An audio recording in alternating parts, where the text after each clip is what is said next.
This is the web transmission service of the Royal Canadian Military Institute. On November the 9th, the Museum of the Institute held its third annual Military History Symposium. Our theme was Canada's Second World War, Combined Arms in Victory.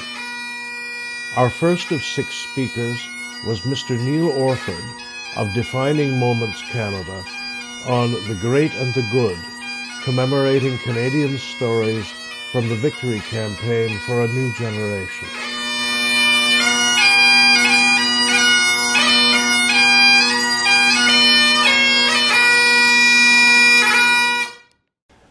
Now, last point before I invite Neil up to the podium is that 2019 marks, the 75th anniversary of 1944, which is the pivotal year, in my opinion, of the Second World War, the real turning point, the turning of the tide.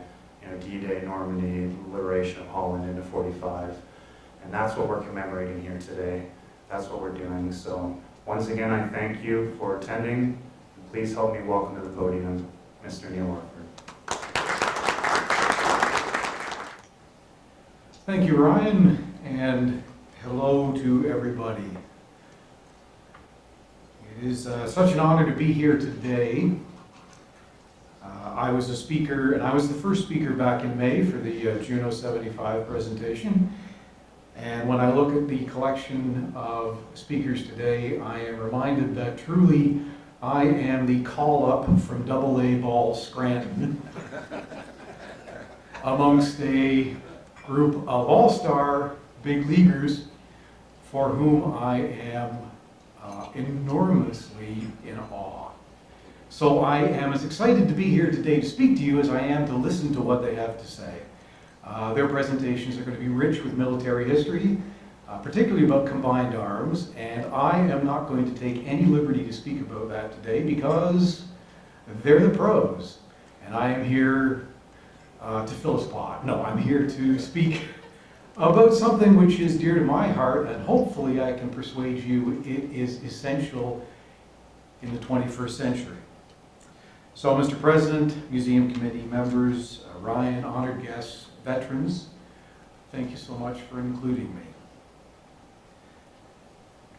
Yesterday, Historica Canada released the results of a national survey, which concluded that fully 40% of Canadians, 4 in 10, would be attending Remembrance Day ceremonies on Monday. According to Historica, that is up from 14%.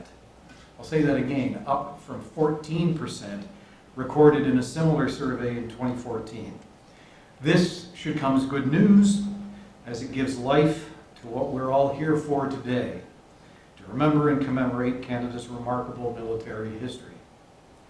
However, as a teacher, or at least as a former teacher, although I still think of myself in that capacity, I am demanded to inquire how many of those 4 in 10 who said they, quote, will attend a ceremony on Monday, how many of those are under the age of 18? Of course, nationwide, we have a variety of different school attendance situations for Remembrance Day. Most jurisdictions continuing school for young Canadians rather than giving a statutory holiday.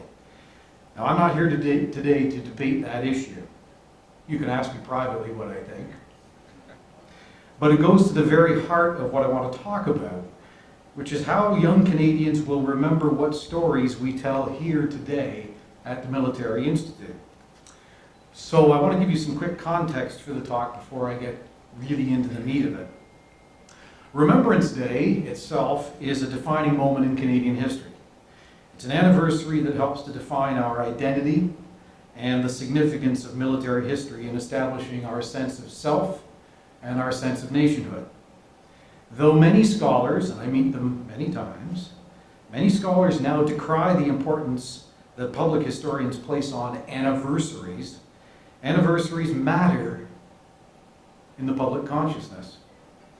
They indeed may conjure up some nostalgia for times that maybe never existed, and that's a legitimate criticism. But in my line of work, anniversaries are critically important for conversations with the new generation. My job as a history teacher was always to usher young Canadians, increasingly from diverse backgrounds, into the sweep and the arc of Canadian history. Stories of which are increasingly told digitally and not with broad narrative books. These stories demand new innovative strategies to welcome those young people, particularly from other countries, many of whom know little or nothing about Canadian history, into the defining moments of our nationhood. So, as a member of the Military Institute for over 30 years, and as a child who grew up listening to the stories of the great and the good on evenings here at the club, or the old club at least, and certainly around my dinner table with all my parents' veteran friends, history has always been about telling stories. And I argue that that's exactly where we should start from. What is distinctly and increasingly clear is that this is not the case for the so-called next generation. Gen X, Gen Y, Gen Z, I don't know where they're going after that. For them, 21st century learners,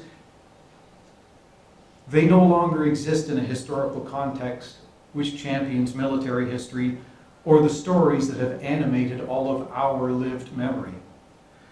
There are myriad reasons for this, many of which I suspect Dr. Tim Cook will be dealing with in his upcoming book next spring, The Fight for History.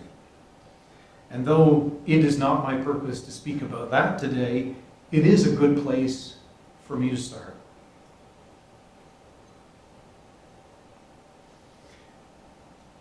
After 3 decades of history teaching in the Ontario school system, and now 3 years of leading Defining Moments Canada, I feel closer to being able to answer this question than ever before. How will 21st century students learn the stories we tell today here at the Military Institute? The answer is not simple, and indeed it may not come from books. I'm going to show you just a quick video here. I want them to know that in 1939, Canada was faced with a dreadful, dreadful crisis. And that how Canada, including all Canadians, male, female, old and young, responded to that terrible crisis and survived it all was one of our finest hours and something that they should be very, very proud of.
Where I was born camping.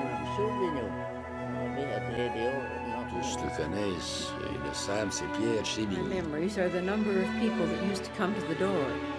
And I was born on the 2nd of March. Not pleasant, but you're all My right. full name is Joan Christian Watson, and My Englishman.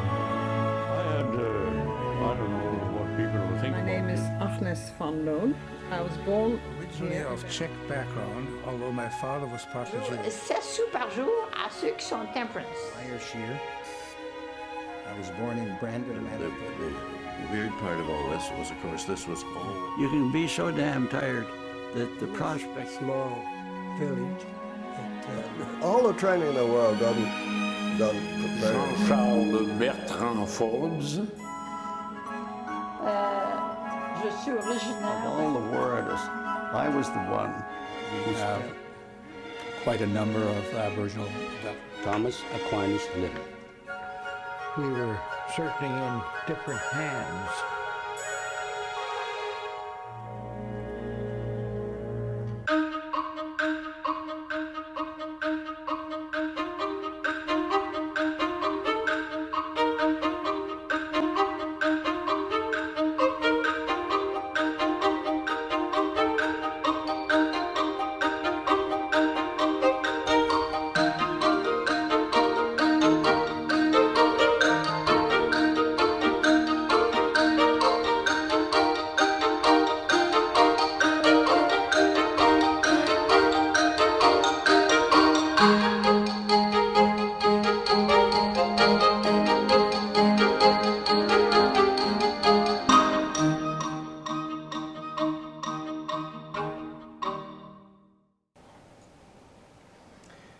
As that very pleasant little video, which is a bit of an homage for Remembrance Day for me to see all those faces again from an archive of 540 videos that we have recorded over the last 25 years. There was a time in recent memory when my partner and fellow RCMI member Blake Heathcote could no longer tell the stories of that digital Testaments of Honor archive through traditional print media. Our challenge has been to find those innovative strategies to engage 21st century learners using digital technologies both in and outside the classroom. And this aptly describes the strange life of a history teacher in the 21st century, or at least the strange life of me as a history teacher. I've had a very traditional experience teaching history in class, working at the blackboard and doing what teachers for years and years and years have done, enjoying working with students all the time, consistently encouraging hands-on learning with artifacts, often being encouraged to share my best practices with teachers across the country and colleagues in every province, all the while doing my best to emphasize Canadian military history and finding opportunities to place students in situ with the stories of the great and the good, and often receiving praise from some luminaries who happen to stroll by, which is always very nice. Yet, and this is an important point, no history teacher can compete with this. The power of it is extraordinary, the scope and the reach of it untold. In literally 5 minutes, any student in my class could acquire all the information that I am about to teach over the next 2 months. It's that powerful. And by 2017, I just stopped trying. I couldn't compete with it. Not because I'd failed or because mobile devices were being abused in any way. In fact, they weren't most of the time. But I gave up because digital technologies needed to be embraced in my pedagogy, and I could no longer avoid the power and sheer volume of the internet. And quickly, I became convinced I shouldn't. The potential, as they say, is just too vast. And from that, Defining Moments Canada was born. By 2017, what were required for successful practice in the Canadian history classroom were innovative strategies to engage the so-called digital natives in our classrooms. And they had to be experiential. In other words, giving young people an opportunity to experience history and story. They had to be interdisciplinary, teaching students, or teaching history that draws from other disciplines. And in my case, principally math. And I know how strange that sounds. Imagine doing math in a history classroom. But it's there, and it's precisely what all of us do when we study statistics. It has to be evidence-based. I mean, gosh, that should go without saying. But it has to provide multiple opportunities to use data, primary data, and original source materials, and yes, artifacts. In the 21st century, it has to be competency-focused, what I like to refer to as the historian's skill set. And it has to promote active citizenship. In other words, we need to situate historical learning in a 21st century context for young students. Of course, it has to be digital. Any project that we do in classrooms has to be designed to inspire digital curation of historical documentation and data. And that's where good history storytelling starts. It has to be designed to help 21st century learners tell stories to 21st century audiences. Clearly, the skill most required in the face of an onslaught of information is that of digital curation. Efficient and effective management of content and data, and of images, the multiplicity of images available on the internet.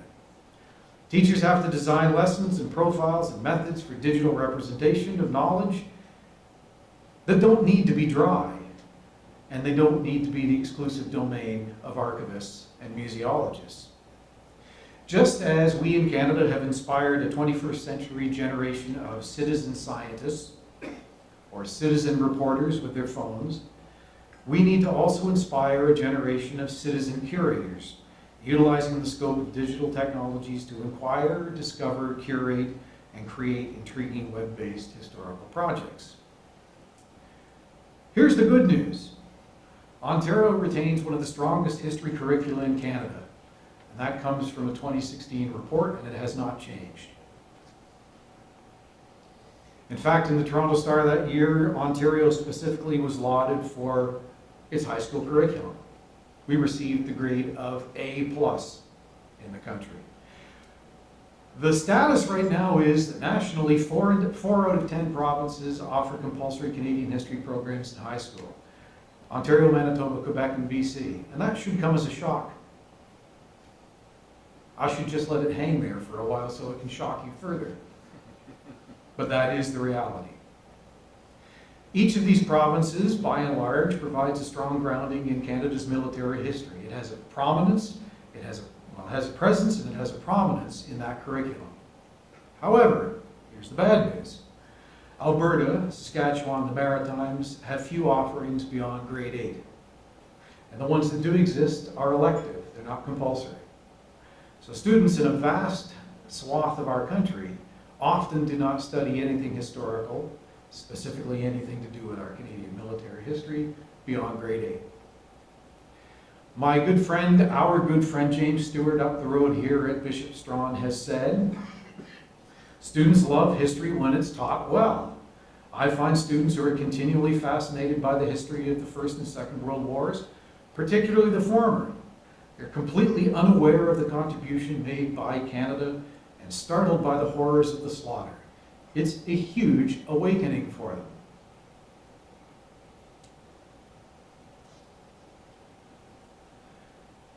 So this became fertile ground for Defining Moments Canada to sow our seeds in 2017. And the model we designed, I might argue, is rather revolutionary. So here it is for you. Get ready. We designed a digital history platform to teach good storytelling techniques, increasingly to an audience of young people who do not know how to tell stories. We decided to embed subjects like math in everyday history. Again, that should come as a bit of a surprise, and it might seem counterintuitive, but it actually works quite successfully. We need to commemorate, and we did commemorate moments definitional to our collective histories in this country. We decided to curate core digital assets and data on the website, establish for teachers across the country a template that they could use anywhere, in any province, and especially those provinces where history doesn't have a huge presence. And we built a network of collaborative partnerships to fund our projects.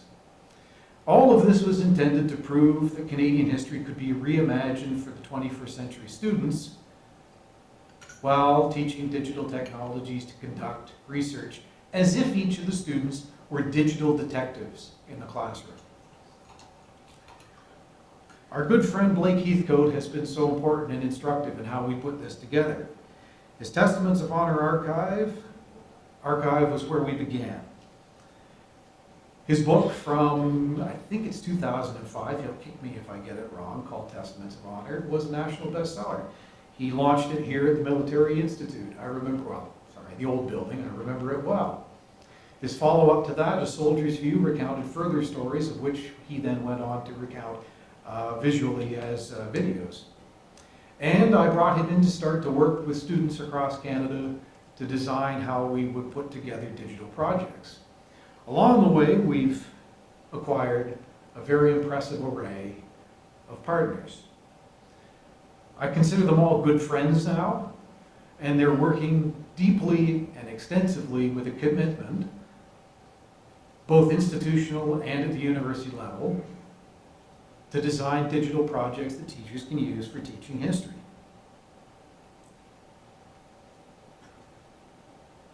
Our good friend Tim Cook has been one of our vocal champions and so instructive at establishing for us what the right tone and thematic overview for our work should be. And he said some very nice things about us en route, which I won't bore you with reading, but they are very nice things, I assure you. To have people like that in our corner and to have the Military Institute in our corner makes the world of difference as we go across the country trying to train teachers in how to construct these digital projects. And in the last 2 years, Defining Moments Canada has completed 2 national digital projects for students, principally their teachers, to use in their classrooms. Between 2016 and we just finished last month, in 2019, we commemorated the 100th anniversary of the Spanish flu pandemic. What we consider to be as important in Canadian history at establishing our identity as was the First World War. But that's a different talk that I give. You're welcome to invite me back for that one. And just finishing at the end of July of this year, we commemorated the 75th anniversary of Juno. In each of these projects, the central question I have posed today became our guiding principle. How will 21st century students learn the stories we tell today, especially the stories which possess complex and detailed statistical and operational military history? And I find that the answer to this question really comes in 3 ways. We need to find the richest and most engaging stories to tell as models for all students. And we need to curate those stories with the most robust array of digital technologies available. And then let the students practice them, and practice them, and practice them, and practice them, and tell them over and over and over again. The success of the Juno 75 project has really persuaded us to pursue a more ambitious experiment in the 21st century learning, which begins right here. It's my pleasure to announce today that we have established a formal partnership with the Canadian Research and Mapping Association. For us, this is what they like to say, taking it to the next level. And so as we begin to work on our commemoration for VE Day 75, it's our task to deliver Canada's most advanced digital mapping platform to all teachers in Canadian classrooms.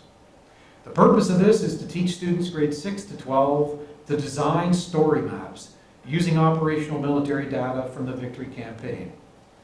And at the same time, of course, encouraging them to commemorate VE Day 75 with veteran stories from across Canada.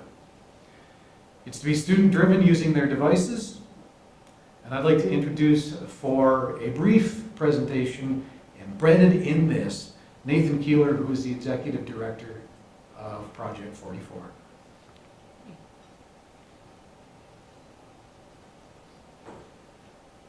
Great, thanks. Well, thank you very much for having me here today. Canadian Research and Mapping Association is a brand new organization. We are a not-for-profit organization, and we focus on mapping Canada's military history. So a brief introduction myself. I'm a former Master Corporal of the Canadian Forces. I served for 12 years as a reconnaissance soldier with the Royal Canadian Dragoons and as a geomatics technician with 2 Combat Engineer Regiment. So my life in the Canadian Forces centered around maps, and I've used that to create, with my team, the Canadian Research and Mapping Association. As well, I have my Vice President here today, Drew Hannon, and one of our Board of Directors, Jeff Osborne. So we're going to have a quick video on Project 44 and what it is.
So what you saw there was our beta web map. It's currently live, actively under construction. We've been building for almost 2 years. So over the last 2 years, we have been mapping all this data, creating a large data set, the largest data set on the Battle of Normandy that exists, mapping out every single unit position from the divisional level of the Allied and German units in the Battle of Normandy, and every single unit of the 1st Canadian Army from the division down to the battalion level. What you can see here is the continuation of our next project. So we have data points from the 6th of June to the 31st of December 1945. There's 45,000 unit positions. And we're hoping we will have close to 60,000 unit positions at the end of it. Now we've mapped this from the historical maps used during the Battle of Normandy. So physically going into our software, in the door, up the ladder, mapping every single unit position of the 1st Canadian Army.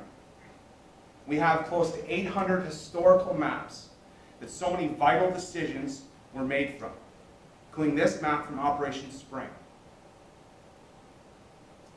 The war diaries. That is where that vital information exists. The what, the when, and so important, the where. With those 3 things, unit positions, war diaries, and base maps, we've created a database of actionable historical location data. From this, we can start branching off and making things like digital exhibits, UXO research, unexploded ordnance. In Canada, when you dig in your backyard, you call hydro, you call the gas company to find out where the lines are. If you're in the Netherlands, you're calling a UXO company to find out if there's a bomb in your backyard. Travel planning. If you want to find out where your grandfather served, where he traveled through Normandy, you need to understand where. Historical research.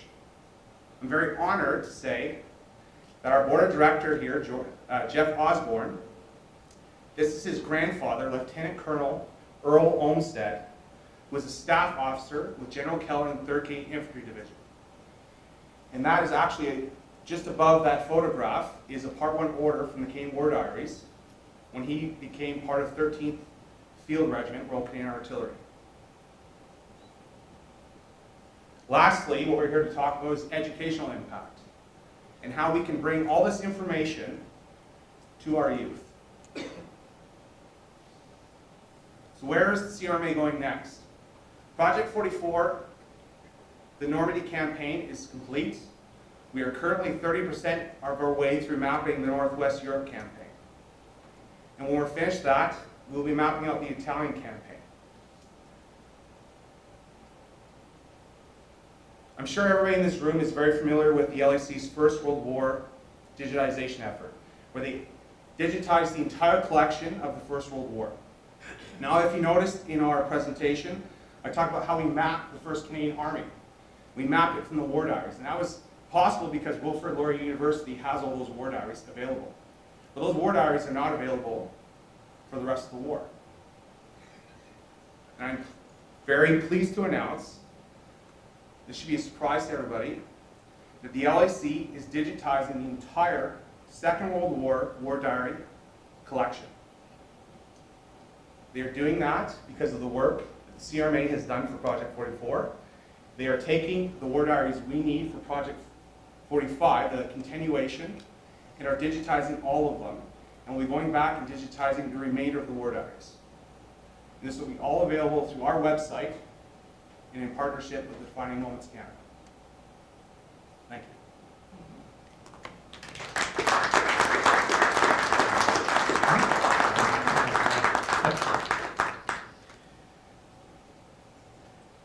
As you can see, the potential for teachers nationwide to conduct research in their classrooms using the assets of the CRMA and the educational models of Defining Moments Canada is enormous.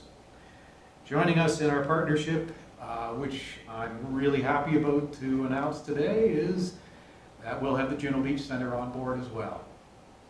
And I think between the 3 of us, and hopefully many more, hint hint, who are out there, We'll be paving the way to tell some remarkable stories about the Canadian military operations in Northwest Europe, from Normandy to the Netherlands, from D-Day to VE Day, and beyond.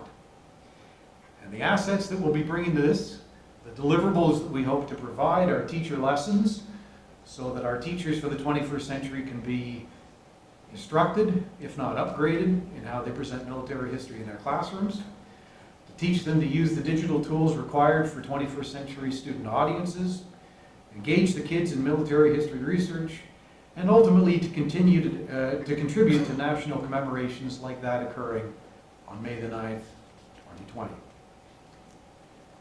And in so doing, what we hope to do is to situate these stories where they belong, in a rich digital archive showing the remarkable stories of the Canadian engagements in battles such as the Battle of the Scheldt, which gets little to no attention in Canadian history classes. In summary, ladies and gentlemen, the challenge for us today is this: to find innovative strategies to preserve and teach the stories of the great and the good from 1944 and 45. To harness the enormous power of digital technologies to commemorate the stories, to engage young Canadian learners both in and out of school, to use commemorative opportunities like VE Day 75 to activate those stories, with students conducting the research primarily on their own, and to develop collaborative partnerships as models for Canadian communities, schools, businesses, and institutions. And I would be remiss if, and my board would hurt me badly, if I missed this opportunity to mention that Defining Moments Canada is leading a tour over to the Netherlands for VE Day 75. We'd love to take as many of you as possible on that tour. Our military historian, Chris Evans, will be leading the charge. Ably carrying his bags will be yours truly, as he usually does. And this is the scope of where we'll be over the course of 2 weeks. This is, of course, how grown-up students learn to tell the stories for the 21st century. And I'd be happy to speak to you about it downstairs at the short bar at the conclusion. Thank you so much.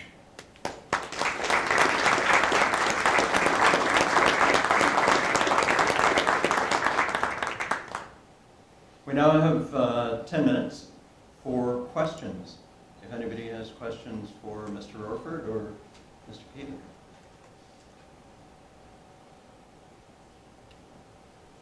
Well, I'll start off. I've got a question. Oh, sure. Right here. It's easy. Oh, Tom.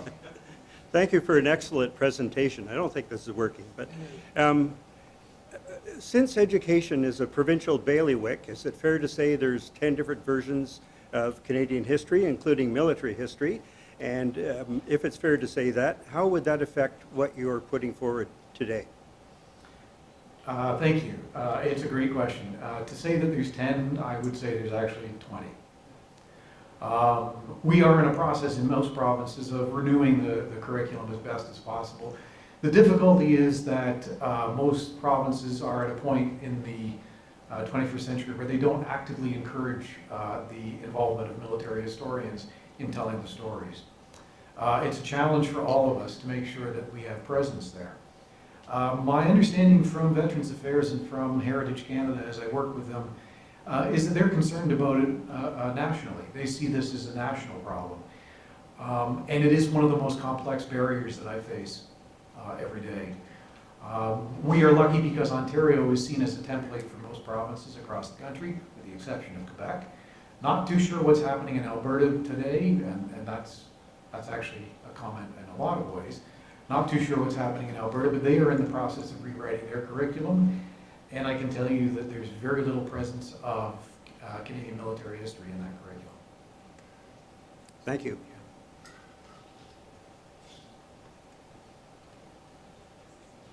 Well, my question, you commented earlier in your presentation that you couldn't compete in the classroom with the electronic systems. Is that changing either through teachers using the material you have or something else, or how's it working out? Again, thank you. It is, The answer to that is to say that it's all across the board. Younger teachers obviously have more facility with it, and their comfort level with it in the classroom is strong. Crocodiles like myself, dinosaurs, crocodiles like myself, not so much. What we see though is that the more, and I think this is the calculus we have to try and consider, the more that we build it, they will come. The greater the opportunities are, the greater the entry points are into digital technologies available, the more teachers will engage in them. There has not been in this country a new history textbook published for high school history in the last 6 years. The vast preponderance of teachers, province to province to province, are using the computer every day in the classroom. They are getting their material from the web. Our challenge is to make sure, first of all, that they're getting good material. Secondly, to provide them with the good material. And thirdly, to take the teachers and train them in how to find that good material and then deliver it in 21st century ways. Those are three complex challenges. And are they being met? That's for my next presentation to the Military Institute.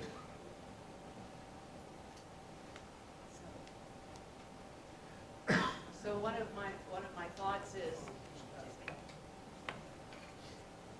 is it working? It's working.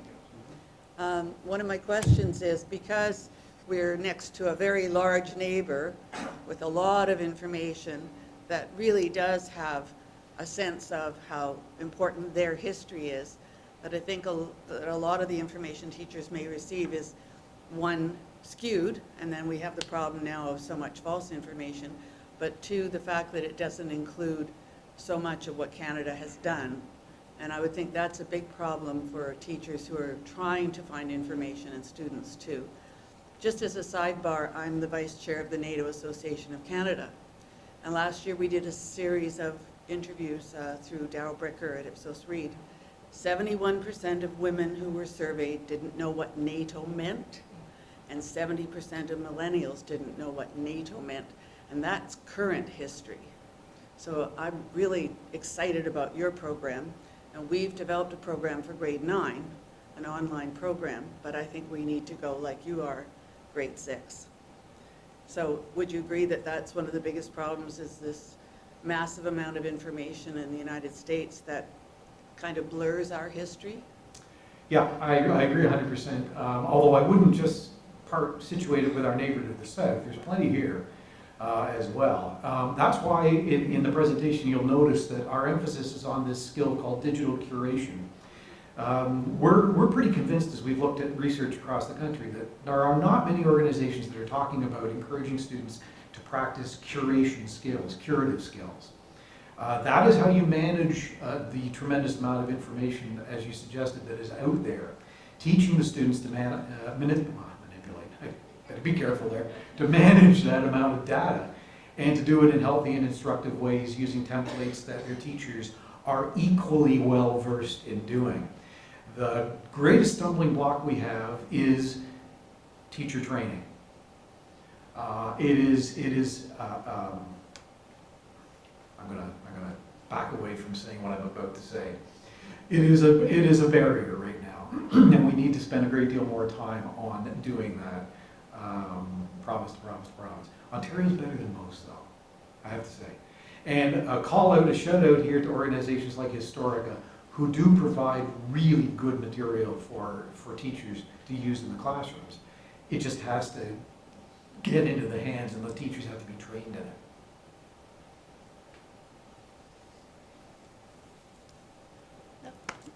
So I recently learned that many high schools in Toronto, and I don't know if it's province-wide. Sorry. So I recently learned that a lot of high schools in Toronto, and I don't know if it's province-wide, but they don't recite in Flanders Fields on Remembrance Day anymore.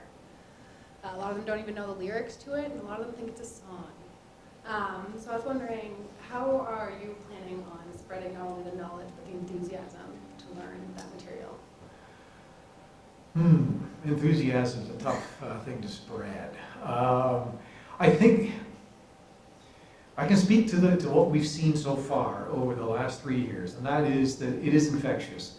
Once students are put in the driver's seat of their own learning, I mean, if you You know, if you, as a teacher, can untether yourself from this and standing in the front of the classroom and turn over a lot of the power to the students to generate the material themselves, the enthusiasm is born. All of us are the same way. Nobody wants to watch a video on how to build a deck. They actually want to build a deck. And if we put students in the driver's seat of actually curating the material and, like I said, practicing and practicing and practicing, the enthusiasm is born. I have to say as well, it's incumbent upon all of us to find ways to put students in situ with living history as best as we possibly can. The students from those schools that you mentioned who don't know the words to In Flanders Fields, I'd love to know what they're doing on Monday. Me too. Yeah. You know, it is again an opportunity that we have right now with anniversaries to make the experiences for students as experiential as we can. I would love to see a government offer to school boards an opportunity to take every single student in Ontario to Vimy Ridge. Never happened. It's too expensive. But I can tell you the enthusiasm would be born as soon as that student sets foot on that hallowed ground. And it doesn't matter what the historical topic is. Put them in the driver's seat of their own learning and stop listening to people like me. Thank you. Not so much a question as an observation. One of the things you said was how integral a part Canadian military history has become in the curriculum. One of my big gripes is that now I graduated from high school in 1959, probably before some of you were around, was that there was zip, absolutely no military history. In fact, if anything, the teachers seemed to avoid the thought that we might be involved in any such thing. What's happened? Every time a veteran passes away, and every time somebody standing at the mall offering up a poppy is not a veteran, the flame of remembrance is challenged. I think there is a palpable sense these days, there's a palpable sense right now that we are losing a very vital chapter in Canadian history as those veterans pass away. I have never seen the attention paid as strongly as it is now, whether it comes from Veterans Affairs or whether it comes from Historica itself, to the passing of those veterans. As they pass away, that torch has to be passed.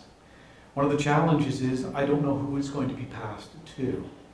I would love to see it be passed to our Canadian history teachers so that we can address and redress exactly what you're speaking about, which for 31 years I labored away against in the classroom, and it's there. It ebbs and flows with the tenor of the times, and sometimes military history is strong, as it is right now, and sometimes it's ebbing away, as it certainly was when I began my career in the mid-'80s. It's incumbent upon all of us to continue to speak to our representatives, to continue to embrace young people, and it's great to see some young people here today, and to welcome them into institutions like the Military Institute as much as possible, get them to the War Museum, get them to the places where history takes place. And it doesn't have to be teachers, it doesn't have to be schools, it can be any organization, to wrap our hands around those young people and usher them into the story of Canadian history. And honestly, the best teachers I work with right now have never set foot in a classroom. They are local history experts. They're people like Nathan and his team who are doing the work of historians and providing it to history teachers to be able to work with their students. They are our strongest allies, and we have to embrace them. That's perhaps not a complete answer to your question, but it's the best I got.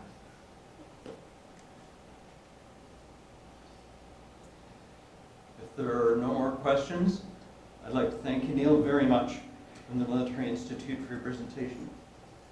And you as well. Thank you. Thank you.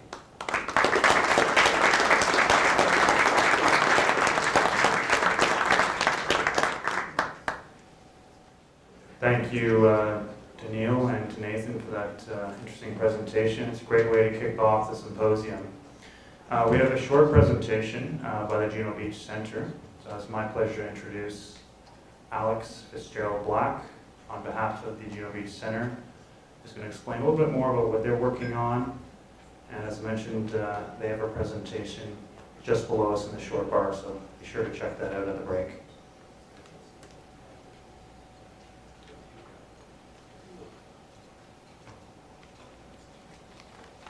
Thank you, Ryan. Let me get my notes out here. So thanks to all the great speakers for coming today. We're only the first part in, and things are looking pretty good. And thank you for organizing the event to the folks here at the RCMI. This is a great event, and we're really pleased to be here. With a museum in France, as everybody knows, rather than Canada, we truly value our partnership with the RCMI Museum because we don't have the physical footprint here, but sometimes the RCMI helps us create one. So I want to tell you a bit of a story today. So in the mid-1990s, after decades of service to their communities, families, and professions, a group of Second World War veterans returned to the place where they began freeing Northwest Europe from the clutches of Nazi Germany, Juno Beach, Normandy. They traveled with their children and their grandchildren. They shared their own stories and stories of their friends buried in the cemeteries they visited. And they wondered what would happen when they were no longer around to share these stories. Who would remember? 50 years earlier, in 1944, CBC reporter Matthew Halton visited Canada's First World War memorial, Vimy Ridge, and reflected on how his generation would remember the sacrifice made in the Second World War, which was still ongoing.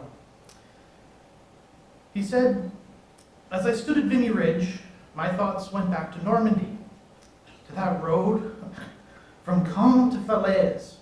And if there were ghosts around Vimy Ridge as we swept past that day, I wonder if they were saying something like this. Listen, what are you going to do after this war? Perhaps you're going to build a memorial twice as high as this one on the road from Caen to Falaise to commemorate our sons, the dead and damned battalions, the Black Watch and the North Nova Scotias and the rest. We died, our sons died. What are you going to do?" Here's what our founder, Garth Webb, did. Garth was a 24-year-old lieutenant with the 14th Field Regiment, RCA, who led his men into battle at Juno Beach on June 6, 1944. In 2003, 59 years later, he and a group of veterans and dedicated volunteers gave his comrades and the citizens of Canada and Europe a place to remember. The Juno Beach Centre stands as a sacred piece of Canada in France that commemorates the stories of Canadians who put their lives on hold or sacrificed them entirely to fight for a better world. However, this grand opening was preceded by 5 years of arduous fundraising, fueled by Canadian generosity and French gratitude. On June 6, 2003, the doors of the Juno Beach Centre officially opened to the public. Here was a place that Canadians, French, and world citizens alike could come to learn about the Canadian accomplishments in the Second World War and what Canada is like today. It's not just a D-Day museum, folks. It's a place where families could connect with their own history and a place to ensure that future generations would always remember. Fast forward 16 years, and the Juno Beach Centre has made a tremendous impact. We surpassed 1 million visitors in 2018. And this year, for the 75th anniversary of the landings, our visitor numbers are up nearly 1/3, far surpassing our expectations. In partnership with Veterans Affairs Canada and the French government, we hosted thousands of Canadians, French, Brits, and their dignitaries to the Canadian and international ceremonies commemorating D-Day and the Battle of Normandy. Just wanted to say thank you to everyone who made the pilgrimage to commemorate with us, especially the 40 veterans and their escorts who joined us on the beach. So it's been an outstanding year for the museum, and we have bigger plans ahead of us for the 80th anniversary in 2024. I can't say too much about those plans yet, but our goal is to help secure the legacy of gratitude that exists between Canadians and Normans and other Europeans for all time. As we were discussing, we're losing our Second World War veterans at a rapid rate. In 2018, the figure was 40,000.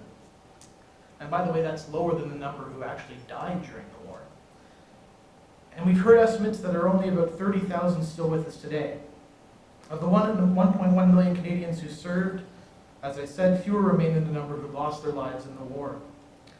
Keeping the stories of Garth Webb and his comrades alive is our purpose. We know Canadians share the same desire, and we hope you'll continue to support the Juno Beach Centre in the future.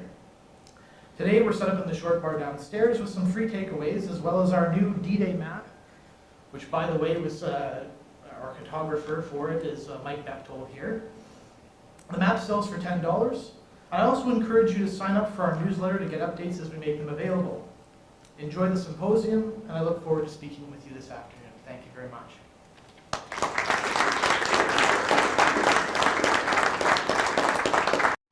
This has been another in our series of webcasts produced by the Royal Canadian Military Institute in Toronto as a public educational service. You can find news of upcoming events and links to our webcast archives at www.rcmi.org. On behalf of the RCMI, this is Eric Morse saying goodbye for now, and thank you for joining us.